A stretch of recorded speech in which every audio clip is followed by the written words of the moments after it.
Notice में कहा गया है कि ऐसा लगता है कि नवनिर्वाचित फेडरेशन खेल एथिक्स की अवहेलना करते हुए पूर्व पदाधिकारियों के कंट्रोल में है। नोटिस में कहा गया है कि फेडरेशन का कारोबार पूर्व पदाधिकारियों के नियंत्रण वाले परिसर से चलाया जा रहा है, जहां खिलाड़ियों के यौन उत्पीड़न का आरोप लगा था।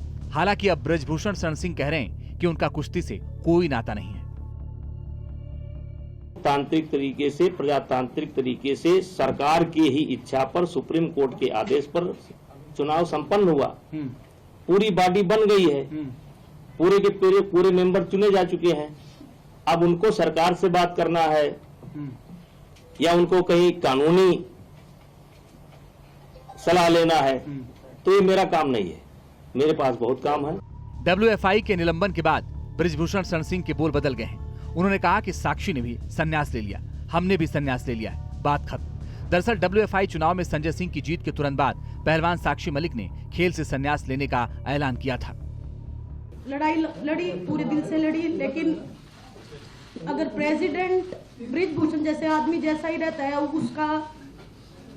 उसका बिल्कुल सहयोगी है, उसका बिजनेस पार्टनर है, वो अगर इस फेडरेशन में रहेगा तो मैं अपनी कुश्ती को त्यागती हूँ और मैं आज के बाद कभी भी आपको वहां नहीं दिखूंगा। साक्षी ने प्रेस कॉन्फ्रेंस के दौरान अपने जूते टेबल पर छोड़ दिए थे।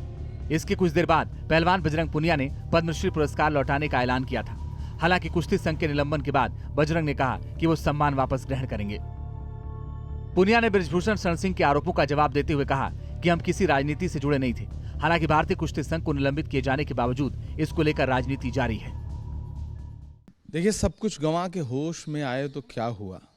पिछले कई महीने से देश के लिए ओलंपिक लाने वाली बेटियां कभी जंतर मंतर पे गुहार लगा रही थीं, तो कभी अब मीडिया के सामने अपने जूते उतार के रख रही थी और कह रही थी कि हम कुश्ती क्विट कर रहे हैं। उनके आंसू देश देख रहा था।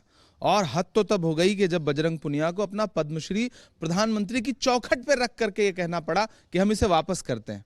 तब जाकर के सरकार थोड़ा सा होश में आई। राष्ट्र हित में, देश हित में खिलाड़ी हैं, उनके साथ खड़ी हैं।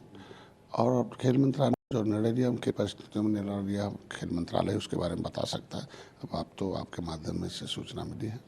इतना तो हमारी सरकार तो हमेशा जनता के साथ और देश के हित में जो है उसके साथ रहते हैं। पूरे मामले की शुरुआत तब हुई थी जब 18 जनवरी 2023 को विनेश फोगाट, साक्षी मलिक और बजरंग पुनिया समेत कई और पहलवान दिल्ली के जंतर मंतर पर प्रदर्शन करने पहुंचे थे। तब पहलवानों ने ब्रजभूषण शरण सिंह पर यौन शोषण समेत कई गंभीर आरोप लगाए थे। खिलाड़ियों के सुप्रीम कोर्ट जाने के बाद दिल्ली पुलिस ने ब्रजभूषण शरण सिंह के खिलाफ 2 FIR दर्ज की थी।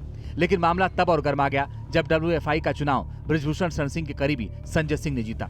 इसके बाद फिर से खिलाड़ियों ने कुश्ती संघ के खिलाफ आवाज बुलंद करनी शुरू कर दी थी। हमारी लड़ाई जो है महिलाओं के लिए थी, फेडरेशन में जो बेटियां हैं, जो नए रेसलर्स हैं, उनके लिए थी।